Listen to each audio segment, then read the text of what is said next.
Bienvenue sur Tu savais ça, le rendez-vous des sujets strictement inutiles et donc rigoureusement indispensables. Aujourd'hui, on s'attaque à une question qui colle à la peau, si je puis dire, pourquoi un aimant, ça aimante? On en a tous sur notre frigo, mais sait-on vraiment ce qui se cache derrière cette force un peu magique? Alors, magie, chimie ou juste de la physique incroyablement bien organisée? C'est vrai que quand on voit un trombone s'envoler pour se coller à un aimant sans qu'on le touche, on pourrait y voir un tour de passe-passe. Mais la réalité, vous allez voir, est bien plus fascinante. Pour comprendre ce mystère, il ne faut pas regarder l'aimant de loin. Non, il faut plonger tout au fond, dans l'infiniment petit. C'est là que notre voyage commence, dans le monde invisible des atomes. C'est ici, à cette échelle microscopique, que tout se joue. Et voici le grand responsable, l'électron.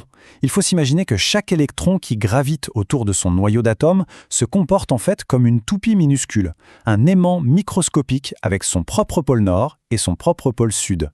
La matière est donc littéralement remplie de milliards de ces mini-aimants. Alors, pourquoi un bout de bois n'est pas un aimant? Eh bien, c'est là toute la différence. Dans la plupart des matériaux, c'est le chaos total. Chaque mini-aimant atomique pointe dans une direction différente, donc leurs forces s'annulent mutuellement. Par contre, dans des matériaux comme le fer ou le nickel, c'est tout l'inverse. C'est l'ordre militaire. Tous les mini-aimants s'alignent, ils unissent leurs forces, et là, la magie opère. Le magnétisme, au fond, c'est une question d'ordre. Et cet alignement, il ne se fait pas n'importe comment. Il se fait en équipe, en groupe super organisé. Ces équipes, on les appelle des domaines magnétiques. On peut les voir comme des quartiers dans une grande ville où tous les habitants, donc tous les atomes, regardent dans la même direction. Un simple clou en fer est composé de millions de ces petits quartiers. Et voilà comment on fabrique un aimant. Au départ, dans un simple morceau de fer, les domaines magnétiques sont en désordre. Il est neutre. Mais si on approche un aimant déjà puissant, c'est comme un chef d'orchestre qui arrive. Il va forcer tous ces domaines, tous ces quartiers, à s'aligner dans la même direction. Et hop, le morceau de fer devient lui-même un aimant. C'est ça, l'induction magnétique. Bon, maintenant qu'on sait d'où vient cette force, voyons un peu comment elle fonctionne. Les règles du jeu, finalement, sont assez simples. La première règle, elle est absolue. Un aimant a toujours deux pôles, un nord et un sud. Et ils sont inséparables. Si on coupe un aimant en deux, on ne se retrouve pas avec un pôle nord d'un côté et un sud de l'autre. Non, pas du tout. On obtient deux nouveaux aimants, plus petits, mais chacun avec son propre duo, nord et sud. Et la deuxième règle, c'est le fameux « les opposés s'attirent ». Un pôle nord et un pôle sud, ça s'attire. Mais deux pôles nord ou deux pôles sud, ça se repousse. C'est aussi simple que ça, et c'est ce qui fait fonctionner une boussole ou même les trains à lévitation. Mais comment ces forces agissent-elles sans se toucher ? Grâce au champ magnétique, c'est une sorte d'aura, une zone d'influence invisible qui entoure l'aimant.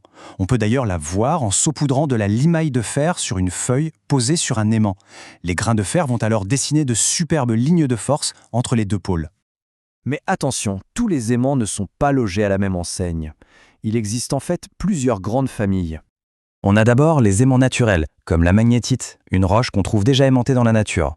Ensuite, il y a les aimants permanents, ceux qu'on fabrique, comme les aimants superpuissants néodymes ou ceux de nos frigos. Et enfin, les plus malins, les électroaimants. Ils ne deviennent magnétiques que quand un courant électrique les traverse. On peut donc les allumer et les éteindre sur commande. Et c'est là qu'on arrive au cœur du réacteur. Si on peut créer un aimant avec de l'électricité, ce n'est pas un hasard. C'est parce que l'électricité et le magnétisme ne sont pas deux choses séparées. Ce sont les deux faces d'une seule et même pièce. Une force fondamentale de l'univers. Et comprendre ça au XIXe siècle, ça a absolument tout changé. C'est le principe qui est derrière la dynamo de vélo, les centrales électriques, les moteurs, bref, toute notre civilisation technologique repose sur ce lien. Ce savoir, qui pouvait sembler juste une curiosité de physicien, est en fait au cœur de notre monde moderne. Rigoureusement indispensable, je vous disais. Allez, pour finir en beauté, quelques petites infos fascinantes en vrac. Déjà, notre planète, la Terre, est un aimant gigantesque, et son champ magnétique nous sert de bouclier contre les particules dangereuses du Soleil. Ensuite, des animaux, comme les pigeons ou les tortues marines, utilisent ce champ comme un GPS intégré pour leur migration.